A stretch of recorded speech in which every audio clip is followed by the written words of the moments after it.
लानत हो आप पे। हाँ, लानत हो आप पे। गाना से आप हाँ? लानत हो आप पे, मैंने कहा। कोर्ट। अस्सलाम वालेकुम नाज़रीन कराम, आपको मुकम्मल वीडियो दिखाते हैं। ये शीशे की दूसरी जानब जो शख्स खड़ा है कोई और नहीं, serving chief justice of Pakistan जनाब काजी फ़ाइज़ ईसा साहब हैं, जो कि आज एक बेकरी पर गए और उनकी ये वीडियो वायरल हो रही है पूरी दुनिया के अंदर। एहतशाम अब्बासी साहब ने कुछ देर कबल इस वीडियो को पोस्ट किए, जो आपको हम मुकम्मल दिखाने वाले हैं। काजी फ़ाइज़ ईसा साहब एक बेकरी पर जाते हैं और वहाँ पे जाके कुछ सामान तलब करते हैं बेकरी वाले से। तलब से मुराद वहाँ से ख़रीदने की कोशिश करते हैं तो वो शख्स सामान देने से इनकार कर देता है और साथ ही बोलता है कि लानत हो आप पर। आप ये वीडियो देखिए, इस वीडियो के अंदर और बहुत कुछ कहा है, फिर इस पर डिटेल में बात करते हैं।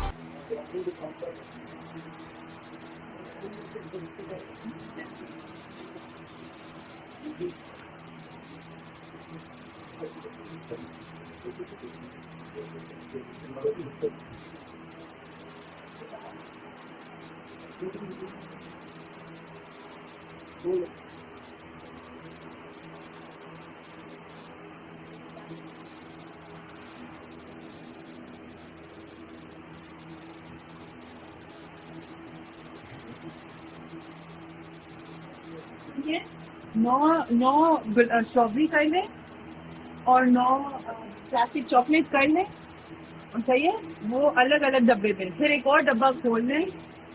आगे आगे ये डब्बा इतना बड़ा नहीं होता। अब लाइन के लगाओ। एक डब्बे में कितने आते हैं? एक डब्बे में कितने आते हैं? आप ईसा फाइज हैं? आप ईसा फाइज हैं? ठीक है। आप पिज्जा पाएंगे क्यों? भाई, पता है ऑर्डर नहीं कर सकते। लानत हो आप पे। हाँ, लानत हो आप पे। गाना से आप हाँ? लानत हो आप पे, मैंने कहा। कोर्ट।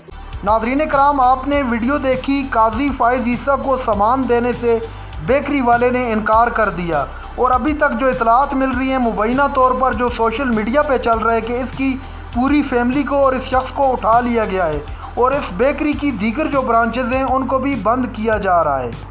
नाज़रीन कराम, इस वीडियो के अंदर जो कुछ हुआ है इसको सपोर्ट तो नहीं किया जा सकता, ताहम चीफ जस्टिस को भी इस हवाले से सोचना चाहिए आखिर ऐसा क्यों हो रहा है।